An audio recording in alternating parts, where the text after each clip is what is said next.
তাকে শহীদ করেছে বিষ প্রয়োগ দিয়ে মারওয়ান বিন হাকাম, তার চক্রান্তে শহীদ হয়েছে। এই মারওয়ান বিন হাকাম কে ছিল? মারওয়ান বিন আবু জেহেল, আবু জেহেলের পোলা ছিল মারওয়ান।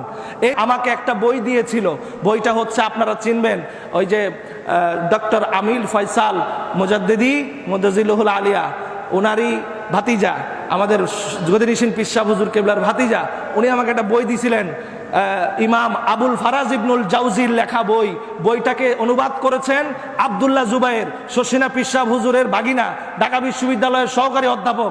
বইটার সম্পাদনা করেছেন ভিসি, সাবেক ভিসি ইসলামী আরবি বিশ্ববিদ্যালয়ের ডক্টর আব্দুর রশিদ সাহেব। তিনি সেই বইয়ের মধ্যে লিখেছেন, সব থেকে বড় কথা, আমার আপনার খাজা বাবা শম্ভুগঞ্জি আজকে বইয়ের মধ্যে আমি দেখলাম, বইয়ের মধ্যে তিনি লিখে গেছেন তাকে শহীদ করেছে বিষ প্রয়োগ দিয়ে মারওয়ান বিন হাকাম, তার চক্রান্তে শহীদ হয়েছে।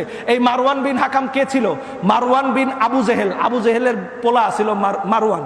এই মারওয়ান শহীদ করছে। এই মারওয়ান দায়িত্বগত প্রশাসনিক দায়িত্বে ছিল মুয়াবিয়ার আন্ডারে, মুয়াবিয়ার প্রধান সেনাপতি, মুয়াবিয়ার প্রশাসনিক লোক ছিল কে? মারওয়ান।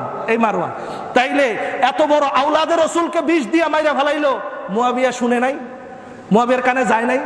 আমার আন্ডারে বা আমি প্রধানমন্ত্রী, কোন মন্ত্রী কি করতেছে আমার কাছে খবর আছে না? বলেন না, খবর আছে কিনা?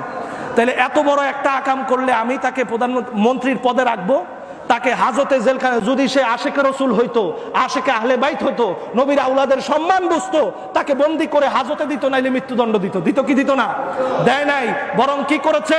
ইমাম হাসান রাদিয়াল্লাহু তাআলা আনহার শাহাদাতের পরে তার পদোন্নতি দিয়েছে, মর্যাদা দিয়েছে। আচ্ছা বলেন তো দেখি, তার শাহাদাতের পরে মর্যাদা দেওয়া এটা কি ইশকের লক্ষণ না দুশ্মনীর লক্ষণ? তাহলে আহলে বাইতের সাথে দুশ্মনী করলে নবীজি বলে গেছে কিনা যে আহলে বাইতের সাথে দুশ্মনী করলে ধ্বংস হবা? কি বলছে কি বলে নাই? তাইলে আহলে বাইতের সাথে দুশ্মনী।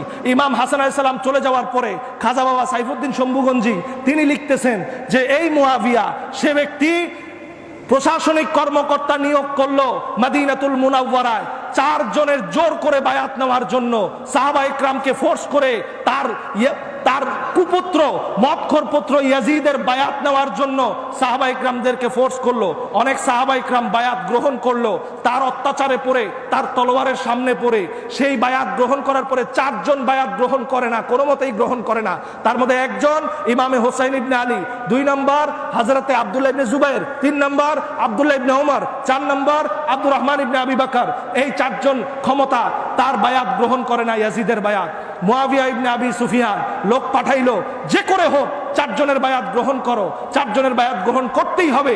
মারওয়ান মদিনায় আসলো, মদিনায় এসে 4 জনের উপর খুতবা দিল, জোর জবরদস্তি করলো, এমনকি সে পায়তারা করলো। সে বলল যে মুয়াবিয়া আবু বকর এবং ওমর রাদিয়াল্লাহু তাআলা আনহুমা তাদের সিস্টেমে বায়াত নিচ্ছে, মুয়াবিয়া নাকি আবু বকর আর ওমর রাদিয়াল্লাহু তাআলা আনহুমার সিস্টেমে নাকি বায়াত নিচ্ছে।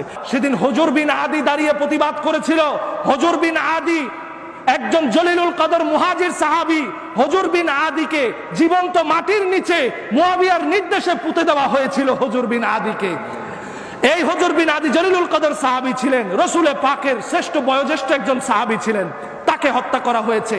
হযরতে আবু বকর সিদ্দিক রাদিয়াল্লাহু তাআলা আনহুর সন্তান বায়াত নিল না, হযরতে আব্দুল্লাহ ইবনে জুবায়ের বায়াত নিল না, হযরতে আব্দুল্লাহ ইবনে ওমর তিনি ইয়াজিদের বায়াতকে চাপে পড়ে গ্রহণ করেছিলেন। বুখারীর মধ্যে আছে, বুখারীর রিওয়ায়াত সেখানে আছে, তিনি বায়াত নিয়েছিলেন।